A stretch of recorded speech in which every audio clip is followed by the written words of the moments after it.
Welcome to the preamble for Electric Libertyland, episode number 153.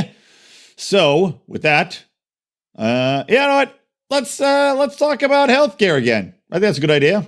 During this open enrollment period for healthcare that has been foisted upon us by the government and by Obamacare, check out a longtime sponsor of our program, Health Excellence Plus.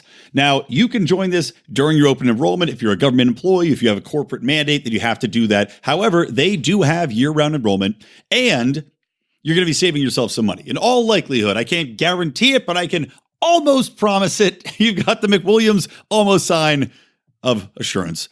And also, this is a free market solution. You can hear an interview if you're curious about how this is all working, how it's tying together, that Mark just did with the founder of Health Excellence Plus over at lionsofliberty.com/health. So check it out. Support a free market solution that's going to put you and your family in a better position moving forward in 2020. Welcome to Electric Libertyland, here on the Lions of Liberty podcast, your weekly shot of culture, comedy, and liberty with your host, Brian McWilliams. Yo, everybody. Welcome to Electric Libertyland, episode number 153. You can find all the show notes for today's episode at lionsofliberty.com/ELL153. I know it's my catchphrase, but maybe a short episode today. I've had a really shitty day just dealing with homeowner stuff. And man, people dealing with lenders, making me dig up all sorts of stupid bullshit. Very goddamn aggravating, and just digging through shit, can't find shit. Oh, wait, there's $100 here. That's different than from this fucking bullshit tax bill that you got. We had to talk about that. Wow, really? $100? $100 fucking dollars? Talking about a loan for hundreds of $1,000s. You're gonna bust my fucking tits over $100? Anyway, aggravating, and that is on top of several other layers of aggravation. So I've had a long day. But it did not stop me, my dear friends, from being able to record what I hope will be several. I'll try to do one a week, maybe more. We'll see how it goes. We'll see how much time I have, because God knows I do not have a lot of time, and I'm struggling to get the things done I need to get done for the rest of what I owe our patrons on the back end, our paying patrons, who would get our bonus shows like Degenerate Gamblers, like the Conspiracy Corner shows, like Do Nothing Man. Do Nothing Man's really the thing that's driving me nuts, keep me up at night. Try to get that done. But you can join if you want to see what's frustrating me so much, and to which I put so much time and thought and effort and hours of my sweet, vibrant life into, by going to patreon.com/Lions of Liberty. I know a lot of people cut back during the holiday season. They say, well, $5 a month, I gotta rein it in. Well, listen up, you goddamn Scrooges. Lions of Liberty here. We're busting our humps here over the holiday season for you guys. All year round, we're giving you amazing content, the OG variety show, 3 days a week. Rain or shine, we never take a week off, unlike other podcasts out there that will take time off. Nope, we be sure to record it in advance, making sure that we get those out for you so you can ignore your families.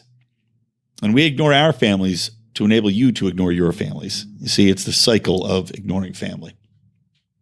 Anyway, don't be a goddamn Scrooge. Toss us some shekels there, Ebenezer. Okay, anyway, let's get into the show. Without further ado, here's a little holiday ditty, and I'll be right back after.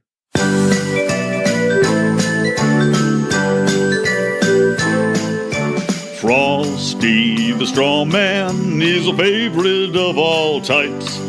With a corncob pipe made of activist tripe, he's bullshit on a roll.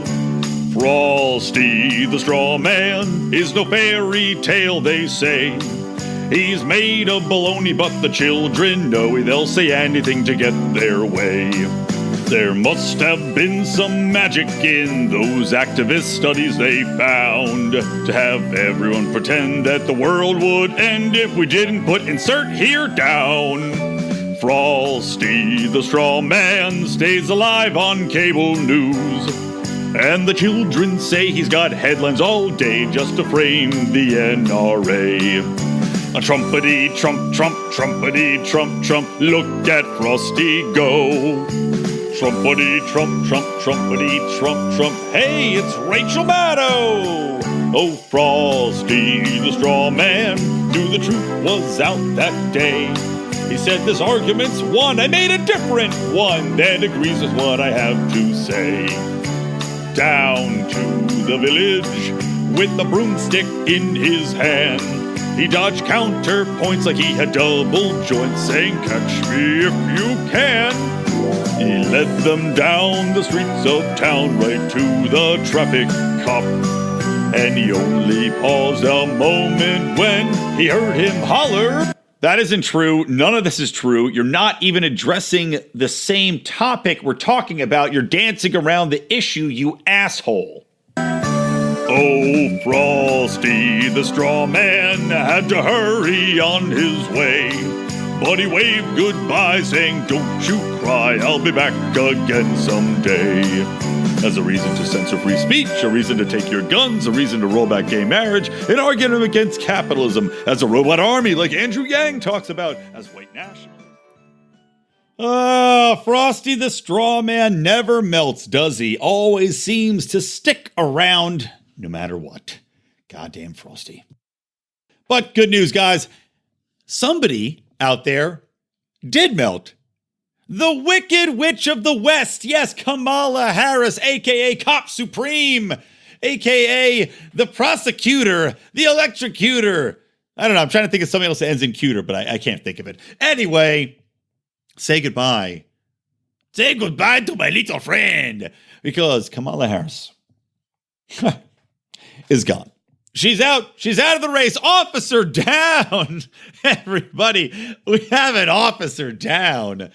Oh, God. I cannot take more pleasure in her campaign coming to a screeching halt, in her plummeting poll numbers. And that's why she didn't quit this race because of a lack of funding, because she still had enough funding to get in the races. No, she's gone because people have finally watched the debates, or I presume they're watching the debates, or maybe they're just listening to our recaps of the debates.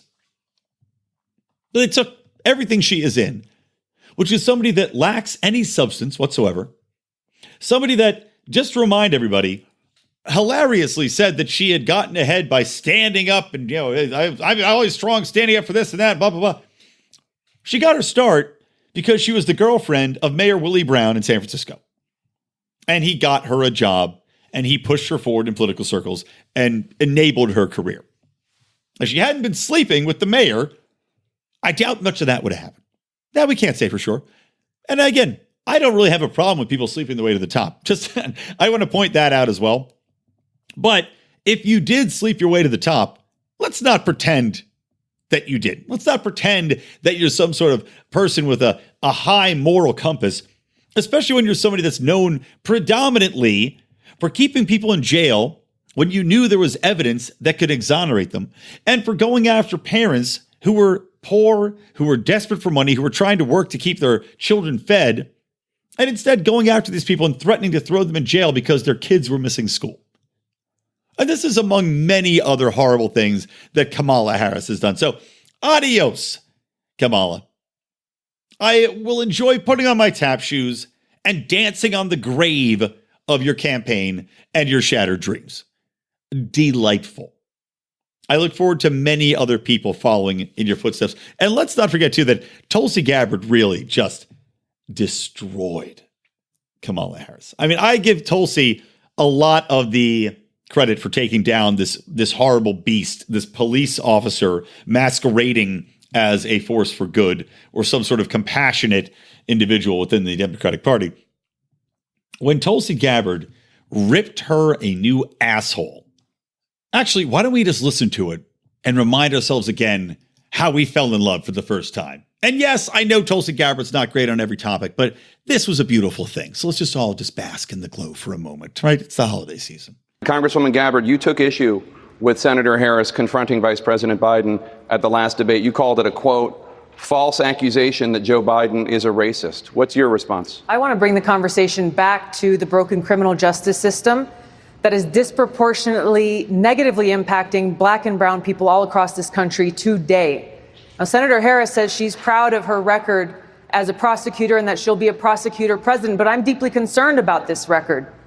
There are too many examples to cite, but she put over 1,500 people in jail for marijuana violations and then laughed about it when she was asked if she ever smoked marijuana. She blocked evidence. She blocked evidence that would have freed an innocent man from death row until the courts forced her to do so. She kept people in prison beyond their sentences to use them as cheap labor for the state of California. And she fought to keep cash bail system in place that impacts poor people in the worst kind of way. Thank you, Congresswoman. Senator Harris, your response.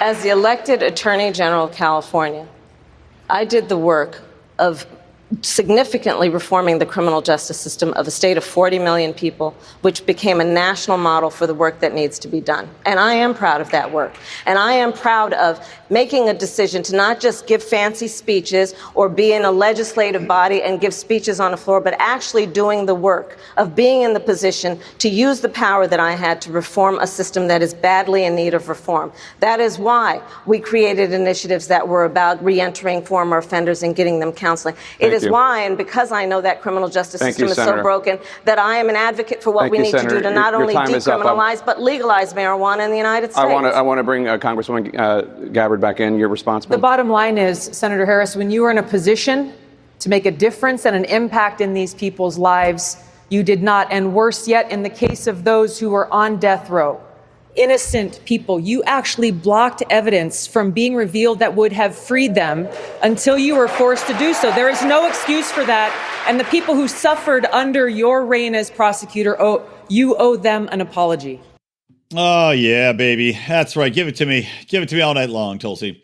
Anyway, goodbye, Kamala. Now, I don't know who's bopping up in the next debate. I think they've narrowed it to 6 people. Tulsi, I know, is not. I know she's taking umbrage with the polls that are being used for the next Democratic debate.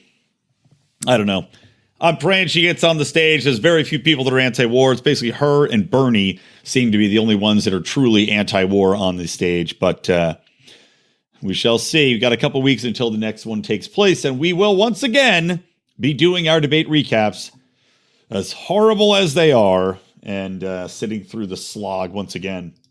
But it is kind of interesting. I will say this, the media clearly pushed Kamala Harris to the forefront for a large portion of the campaign. Like, as soon as she kind of threw her gauntlet in the ring, they said, oh, we got to go for it. We got to go up there and we got to push this woman forward, a woman of color, this strong woman, known mostly for making stupid internet videos. She was always one of those people that bugged the living hell out of me when I'd watch her on, there'd be Senate hearings. And she was one of those aggravating people that goes up there, asks someone a question, and then before they can even get an answer, like I remember, I think it was Bob Barr was taking some questions, or maybe it was Brett Kavanaugh she was asking questions. I can't remember exactly who, because there's a lot of these dumb videos out there. But Kamala Harris asked a question, and then as the person starts to answer, interrupts the guy like 4 fucking times, and then just yells at him. It's like, look, none of this is helping. This is just you grandstanding. This is like Cory Booker's I Am Spartacus moment. Another guy who's not making the next round, by the way. And I can't remember who it was. Somebody on Twitter I was looking at, they said, it's interesting considering the diverse amount of people that were coming into this Democratic debate, into this primary season for the Democrats. Because, you had Julian Castro, the worst Spanish speaker on stage. You had Beto O'Rourke, a.k.a. Cuck Supreme. Let me take your guns and bend over backwards to hate myself enough. And you had Kamala Harris, you had Cory Booker. And of course, you got Pocahontas, who pretended she was Native American for a long time. So you had a very diverse number of people up there. And now it's down to just all the whiteys again. I mean, Tulsi Gabbard, if she made it, she beat somebody of color. I think her parents were somewhere, I think in India, or maybe like Tibetan. I don't know. I'm trying to think of the names of her parents beforehand, but they were something around that kind of region. Anyway, interesting how things work out. At the end of the day, I guess just being a skin color isn't enough to get you elected, and just not being black or just being white isn't enough to get you elected either. We saw Barack Obama was elected 2 consecutive times. The Democrats seem to forget that when they tell us that everybody in the United States has somehow become more racist since he was in office and somehow hate all the blacks and they hate all the Muslims. They hate everybody else. I don't know. Had a black president for 8 years. He's still left with very high approval ratings from a lot of the independents that went for Donald Trump in the next election. So you tell me, maybe it's just that you're a warmongering, criminal prosecuting piece of shit. Maybe it's that you are touting these insane healthcare plans, insane Green Deal plans, and all this other garbage that people don't really care about. And they'd rather just have somebody, I don't know, maybe rein in the military-industrial complex, maybe stop sending troops overseas, maybe give us a little bit more freedom at home, maybe some lower tax incentives, maybe just get the fuck out of the way. All these things seem to be something that more people would appreciate than what any of the Democrats are selling at the current state. But hey, I ain't running. Who am I to talk? Just a guy in the back of a house yelling into a microphone who's had a shitty day. All right, let's move on to another topic. I want to give credit to my boy, Bobby Wilson, one of our Pride members supreme, for drawing my attention to this. But this guy, Zach Cantor, he is a founder and CEO of some, quote, modern EDI platform. I'm not going to plug it because fuck this guy.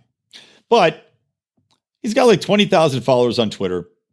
He's a big eco warrior and posted what has to be one of the goddamn stupidest things I've ever seen in my life. And it was this. Here's his quote. And he quotes his own article, by the way. So he's quoting himself. So he quotes his own article. And he says this on Twitter. One huge drawback of nuclear power is that it doesn't dismantle systems of oppression.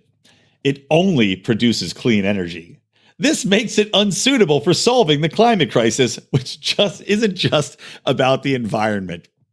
And he then quotes himself in this article, and here's his quote from his article. That action must be powerful and wide-ranging. After all, the climate crisis is not just about the environment. It is a crisis of human rights, of justice, and of political will. Colonial, racist, and patriarchal systems of oppression have created and fueled it. We need to dismantle them all. Our political leaders can no longer shirk their responsibilities. Okay, so the best way then, according to these climate activists, the best way for us to dismantle, if we're to believe that we have built this entire world on patriarchal, colonial, racism, mutually exploitative means, then the best way for us to aid in that is to deny the people who have been tread upon a cheap, clean source of a virtually infinite energy creation. That's what he's arguing for, because it does seem to me that all of these people that have been crushed under the boot of the patriarchy or the boot of racism for all these years might in fact benefit from having clean, cheap power rather than tearing down a system and replacing it with a system which would be infinitely more expensive, make harvesting crops, shipping crops, providing energy, providing heat and warmth. And, just to remind everybody, we are at an all-time low in people's deaths from exposure to the elements, people's deaths from extreme weather, all of these various things associated with climate change, we are at an all-time low for. So the argument that I'm seeing predominantly, and this took place too, I was on a panel, I mentioned this in the show before, and I played a little bit of it, I think, but I was on a panel. It was a comedy show. I did a little bit of comedy, slang some jokes about the environment.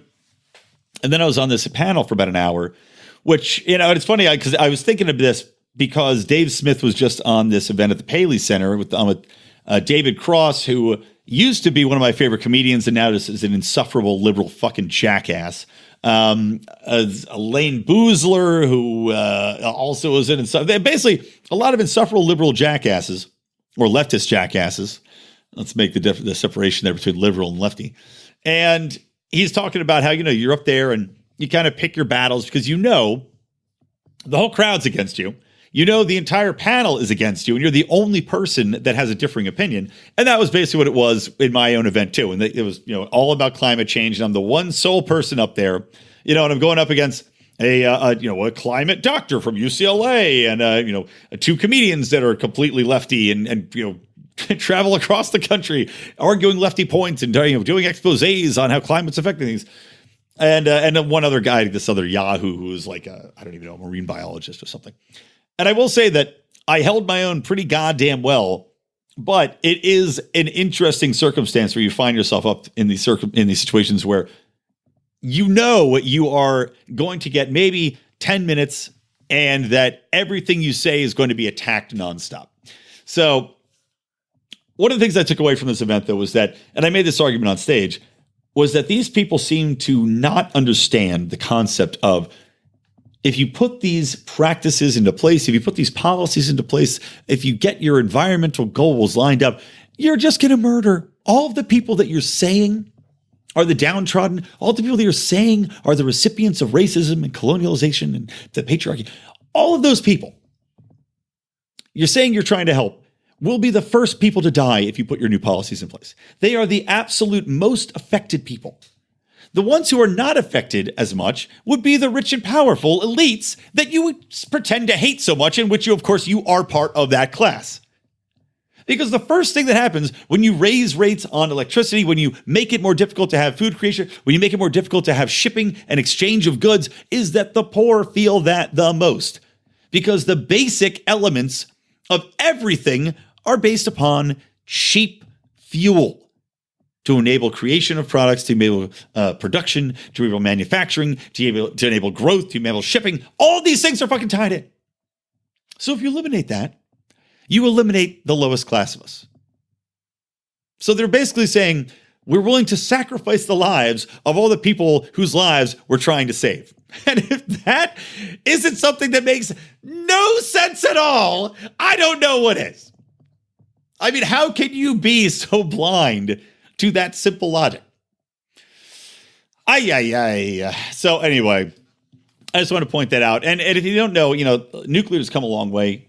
We're well past the Hiroshima days. We're well past the days of Chernobyl. We are now to the point where there hasn't been I think it's like we're on like, there's different cycles of, it's like nuclear 1, nuclear 2, nuclear 3, nuclear 4. Right now we're looking at, I think, nuclear 5. And I can't remember the exact technical term for it, but it's like, the fifth generation. And I don't think anything within generations 3 up until now, and generation 3 is still 20, 30 years old, no problems, no leaks. I mean, like anything, technology advances, but yet you've got these eco-nuts, you've got these assholes saying, oh my God, well, look at the radiation, look at this and that. It's like, okay, these are plants that are 60 years old, maybe more. You don't think the technology advances? And that was another thing I mentioned when I was on this climate panel.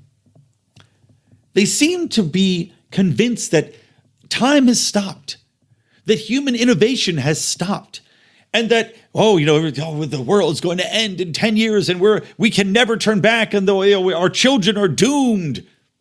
No, I'm sorry, bullshit. Even if the worst case scenarios are true, right? Let's say, and now I've debunked the 10-year, 12-year, the world's going to think that was a misunderstanding by AOC and these other assholes of a, UN climate panel report or whatever the fuck it was. That was about economics, not about the world warming. But let's say you take the worst case scenarios that exist out there, right? Let's say that we are now past the point where we cannot cool the world by ceasing our CO2 emissions at whatever rate they were trying to do. Let's say the world is in fact warming, which again, it has never been proved to be warming close to any climate model created. But let's say it's true. Let's say the world's going to warm 2 degrees in the next 100 years, right? I think that's something like something rather reasonable, I think, quote unquote, reasonable expectation for these people. Let's say that's true. Were it to become a major problem facing humanity, with all of the resources we have, people would turn their attention towards that specific problem, and as they have throughout human history, find a way to overcome it. Now, that might be in the way of carbon scrapers, or carbon scrubbers, that might be solutions of a quick turn to alternative energy sources, that might be some other alternative that I haven't even thought of because I'm not some sort of nuclear scientist that can figure these things out. That's not my purview. I'm a goddamn screenwriter, I'm a publicist, I'm a libertarian podcaster, and I'm a heavy drinker. Not to say that heavy drinkers can't figure these things out. In fact, people that drink more heavily tend to be the smartest people by studies done. That's true, actually. The higher the IQ, the more you drink, apparently. But are we to believe that human ingenuity wouldn't play any role in this? Do we stop as a period? Are we Han Solo in fucking carbonite over here? And we're incapable of turning towards an issue and trying to figure out a way to stop it were it that pressing? No, of course not.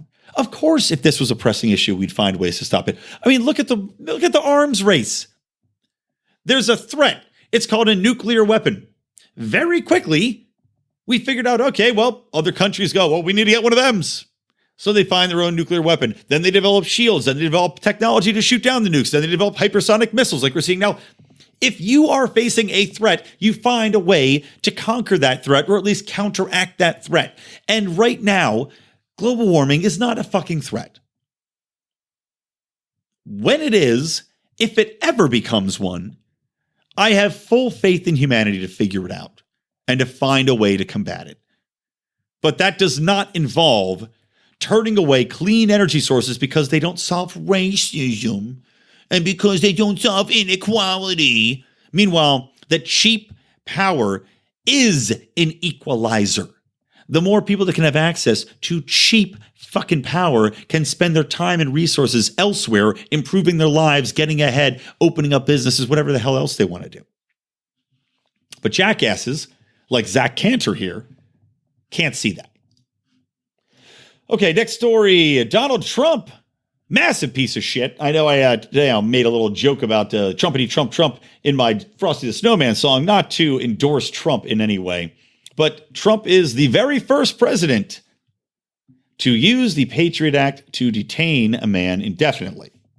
Now, Section 412 of the Patriot Act, which permits indefinite detention of resident aliens on national security grounds, had never been used in the 18 years it's existed to indefinitely detain somebody. Now, they had a man in prison named Adam Amin Hassoun. Oh, God, you know me. I'm going to fuck this up. Adam Amin Hassoun, who's now in his late 50s, has spent nearly the entire war on terrorism in a cage. He was picked up in June 2002 on an immigration violation, and basically they ended up kind of lumping him in with this guy who was a once suspected dirty bomber named Jose Padilla. However, Hassoun was never accused of anything. They found out he was cutting checks to a Muslim charity that was tied into extremist operations in Kosovo and Chechnya. And Congress had outlawed those after 9/11. And he wrote all his checks before 9/11. So they said, okay, you wrote these checks before it was illegal. We don't have any proof that you knew that they were associated with extremist organizations or not. We have no evidence that you yourself were a terrorist or involved with any terrorist plots. And after 15 years, he was sentenced for 15 years in prison, despite the fact that they had no evidence that he'd never been associated with a plot, and he wrote his checks all before 9/11. He spent 15 years in prison, federal prison, and in 2017, his sentence was up. But instead of going free, he ended up in the custody of Immigration and Customs Enforcement. They locked him up in New York City, not in New York, probably in Western New York. And despite the fact that ICE wanted to deport him, the Palestinian nature of his state, he's from Palestine, and their stateless nature, because obviously we can't allow Palestine to be a state, right? We have to make sure that Israel keeps fucking them over forever. So they can't deport him to there. They can't deport him to Lebanon, which I guess is where he was born. And they couldn't deport him to Israel, that occupies the West Bank, because they're not willing to take him. Basically just ended up sitting in jail. And he's still sitting in jail today. You know why? Because the Trump administration declared that he is a national threat to security, despite the fact that he's been in jail 15 years. So instead of going free here, since all the alternatives have been X'd out, he should have just gone free here where he was detained. Trump says, nope, you're a threat to national security. And under Section 412, they are allowed an indefinite detention of 6 months that can be renewed forever. And that's basically what he's at. He's with ICE forever. And they're using these kind of like secondhand reports of, oh, he's pissed off. He's still a terrorist that they heard in jail, which again, may or may not be true. Again, for a guy that's never been associated never been accused of being involved with any sort of plot against the United States. Just in jail forever. The Patriot Act, which I remind you, both sides renewed with vigor, with very few exceptions, pushed it right back through, and which remains an absolute embarrassment. I mean, what other bill can you possibly think of that violates two constitutional amendments back to back in such brazen manner? I mean, the Fourth and Fifth Amendments. Search and seizure? Yeah, no, don't worry about that. We're spying on you all the time. We're collecting all of your data. We're looking in your cars. We're looking in your bags. Although they just said now that they can't look through your cell phones at the border without having a warrant or a reasonable excuse to do it. And then, of course, habeas corpus. That's out the window. God, I can't talk. I'm losing it, guys. I'm losing it. My mind is going. This day I've had. Anyway. Your habeas corpus, your right to face a trial by jury, your right not to be detained indefinitely without reason, all that's gone. Just absolutely insane. Okay, so that's that one. Moving on, we're going to kick through some of these. Next thing on the Trump, he says he's going to designate Mexican cartels as terrorists. So that's fun. So I guess instead of building the wall, which Trump's kind of doing, maybe he's just going to go down and just use this war on terror and the cartels to expand the war and the military-industrial complex's role in the war on terror so that Mexicans will be too scared of all the bullets flying back and forth to try to cross. Maybe that's it. Is that what the plan is here? Is he trying to kill two birds with one stone? He can use this as an excuse to justify the outrageously massive new budget the Pentagon has for our military.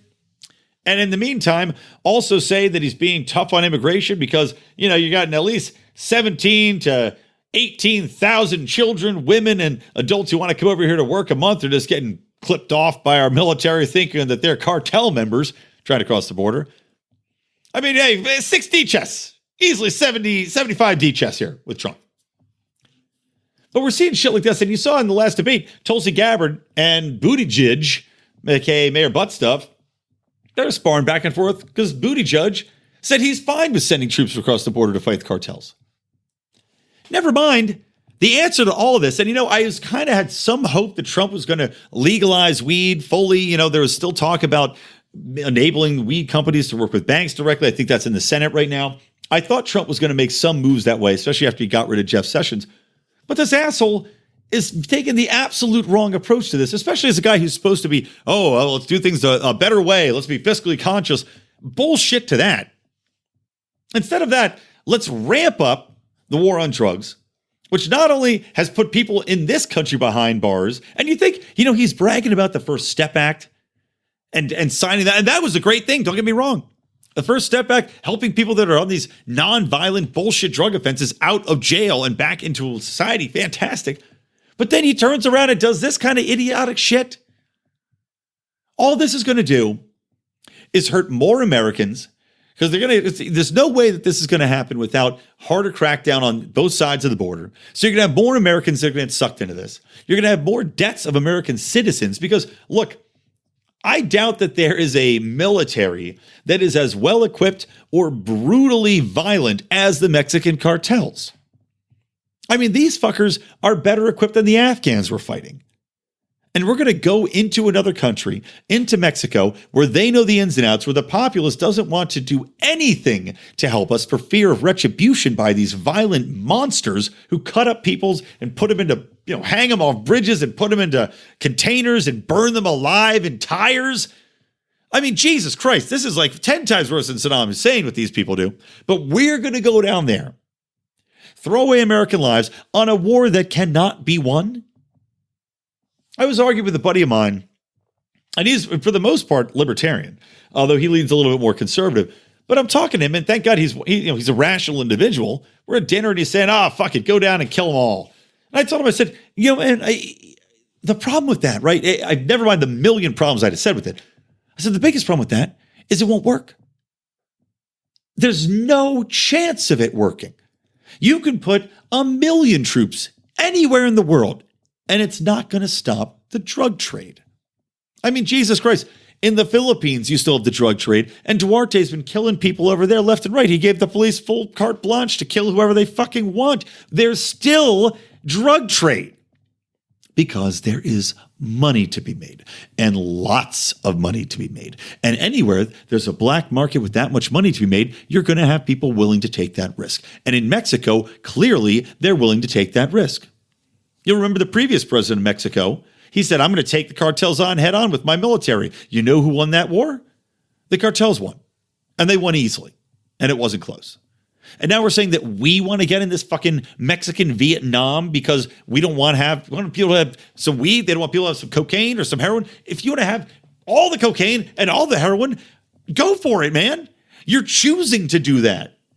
You're choosing to buy it and use it, and you take on the benefits or detriments to your body that go along with that, or to your life or to your family life or whatever that might be. If you can handle your shit good. If you can't, tough shit, man. You made that choice. But you know who can't make a choice is somebody in the military getting sent down to Mexico into a fucking meat grinder of cartel machine guns over something that Americans don't even fucking care about. Ooh, getting all riled up. Let me take a little break here. The disco music means it's time for me to talk about my man, Pete Quinones, over at, did I say it right that time? Shit, I think I might have said it right. My man, Pete Qbert Nunez, over at Free Man Beyond the Wall. Of course, Pete, you know him as Mance. You know him as the radar. Are you on my Mance? Are you on my Mance radar? God, I'm just making myself laugh at the dumbest shit. All right, anyway, he has a great podcast. You guys should check it out. Of course, Pete is also over at the Libertarian Institute. He is managing editor there. He's popping up some great articles, and he posts them in our Lions of Liberty forum quite often. You guys should check that out as well. But go first to freemanbeyondthewall.com or go to your favorite pod-catching app and just look it up, man. Free Man Beyond the Wall. He's got some great guests on, does a lot of fantastic interviews with people that might be outside of your regular libertarian sphere. And yeah, check him out. Let him know the Lions of Liberty sent you. Tweet at him or something. I don't care. However you communicate. Smoke signals. Whatever floats your boat, man.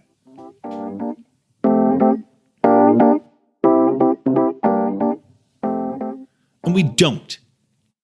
Something like 85% of people believe that marijuana should be legal. And predominantly, a lot of that drug trade from Mexico is still marijuana. A lot of it's still cocaine. You know what, man? Legalize marijuana. I bet the half the country right now thinks cocaine should be legal too. And if they don't, they're going to start thinking the way we're thinking once you start seeing those body bags come back from Mexico.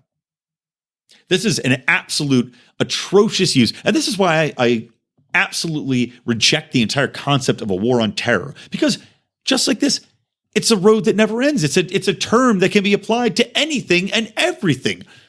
You're going to label these drug cartels terrorists? Okay, great. And you know what? They are terrorists in their own country. Doesn't really appeal to us or apply to us that much. And again, we can end it just by legalizing the drug war or legalizing the drug trade. But it's a magic wand that makes anybody eligible to go on our kill list. It makes anybody eligible for us to go across, traipsing across international borders. I think the irony, by the way, is not lost to me, that Trump wants such secure borders, but has no problem marching our troops across anybody else's border for whatever purpose he sees fit. Ungoddamn believable. All right, next story. Moving on. How about this one? Hey, you want to hear? You know, the most shocking. This is. I mean, I couldn't believe it. And you guys won't either. But Britain's first transgender couple, Jody, who's 21 years old, and Greg Rogers, 27. I presume Jody's last name is Rogers now. Both from Glasgow, Scotland. But Jody and Greg Rogers are married, the first transgender couple. And to spell that out, Jody used to be a dude. Greg used to be a chick. And then Greg got pregnant and gave birth to a kid who's now 5 years old. So the big story is that this transgender couple has just revealed that they will allow their 5-year-old child to also begin gender transition. Yes, he's a boy, and now he's going to become a girl. So Greg Rogers told the Daily Record, quote, "We've had people We've had people saying that we're using Jaden for attention and that she just wants to be a girl because I changed sex. It's ridiculous. Jaden knows nothing about my past. She just knows me as dad. Though I presume he sounds more like a chick than I do. And according to the couple, Jaden is adamant he's a girl and he loves dressing up as Princess Anna from the Disney film Frozen. So, is it just me or does it seem like an unbelievable coincidence that a child that is 5 years old is identifying as a girl when he's a boy, as a transgender, when even though we're in a realm and an area now where, more children are being either diagnosed as transgender, because, if you're 3 and 5 years old, you don't know anything. You think you could be a puppy. But even though we're seeing more of that, it's still an infinitesimally small percentage of the population. It just seems incredible that these people would have a child who just turns out to also be transgender. I mean, what are the odds? A mom's transgender, a dad's transgender, baby transgender? What? I mean, this isn't like dwarfism where, you just happen to have genes that make you a dwarf and then bingo bango. It's not like everybody else in their family has been transgender. And, look, guys, maybe I'm a cynic. Maybe I just don't believe in love and transgender genealogy as much as some other people. But to me, it kind of seems like, yeah, this kid knows that you were transgender. And if the kid doesn't, then you've been pushing that child in this direction because that's what you want, because you have a hang up wherein you believe that this is the right way to go. And you want to justify your own decision by saying, oh, it's so common that my own child is doing it. And thus you're pushing your child into doing this. And it is in fact not the child's decision because the child is 5 years old and can't really make that kind of decision. Now, this comes in the wake of many people at Britain's National Health Service, which has been, I don't know, if you read something, some people say that the average Briton will say it's the thing they're most proud of in the UK, despite the fact that it is failing badly at the moment and that the Britons are out in the streets rioting because they demand that it has to be funded better because, it's bankrupt and it's not functioning and people can't get in to see a doctor. And they also have some of the lowest cancer survival rates in the world. However, that's not the only problem, because 5 different people working at Britain's only NHS transgender clinic quit after children that were as young as 3 years old were being put through unnecessary gender reassignment treatments.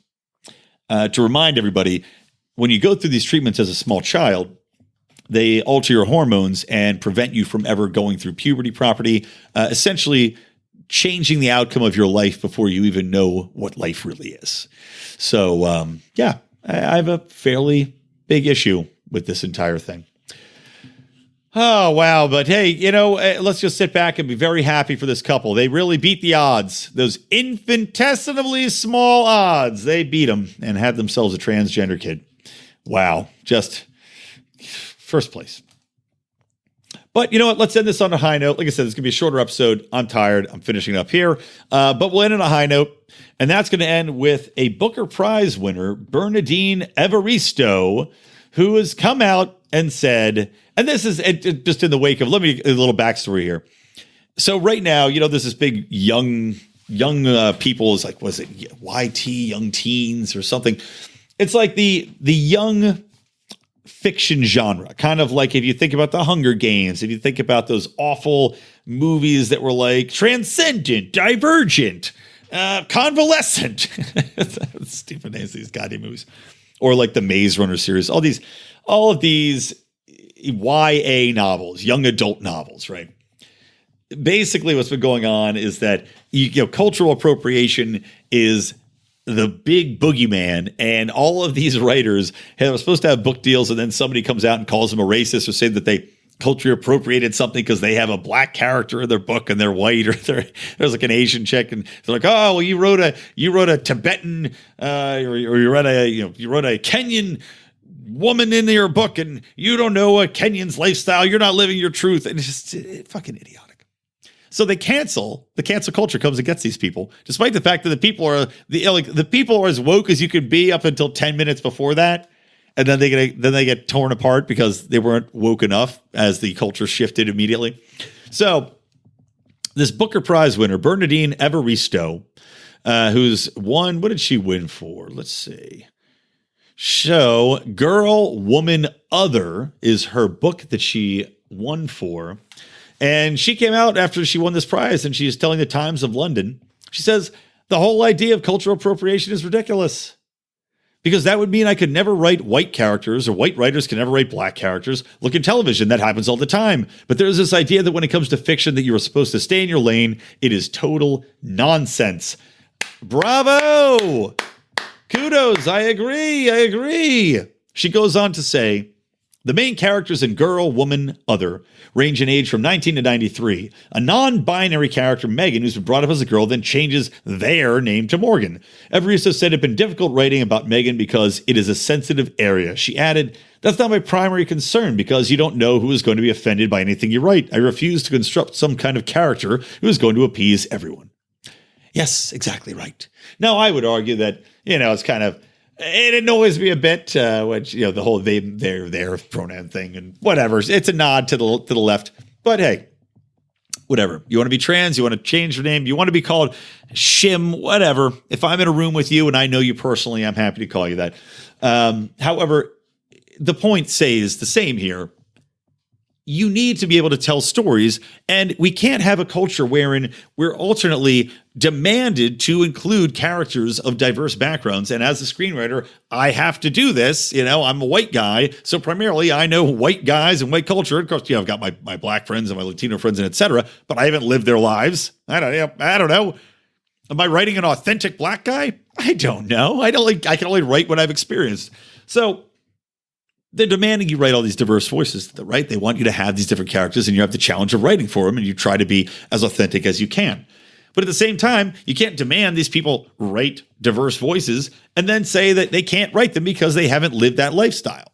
And of course, it should apply in fiction too. It should apply in anything. It's a character. You're creating a character. You're trying to show a different point of view. And whether or not that's accurate or not, it's not up to somebody to be offended by that, because they happen to have had a different experience. Because if I write a black character who's a D&D playing nerd who grew up rich and privileged, that doesn't mean that person doesn't exist. Just because the average African-American might say, oh, that's not my life. I didn't grow that up. So, you're full of shit. That's a bullshit character.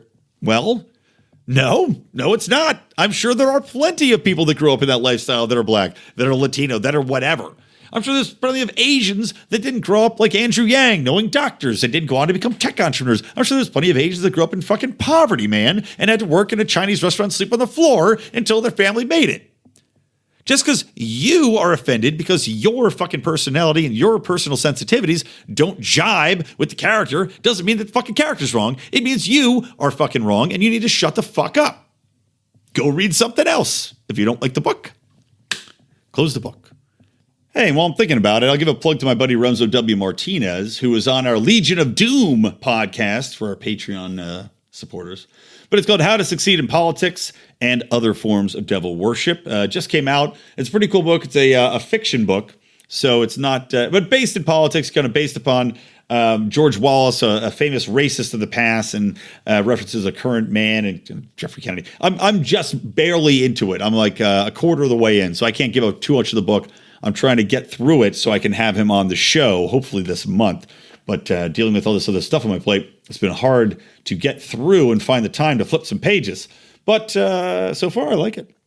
Anywho, all right, guys, that's going to wrap it up. At the end of the show, I want to remind you that you should go check out Mark on Mondays with his in-depth interviews with leaders of the Liberty Movement. Of course, I am every Wednesday, and John Odermatt is on Friday with Felony Fridays, dishing about the horribly named justice system, which, of course, is just the worst. It's just the worst. So check those guys out. I'm going to go back to my miserable life and hopefully be in better spirits next week for all of you. So from me, Brian McWilliams from Electric Libertyland and from the Lions of Liberty, always stay plugged into Liberty.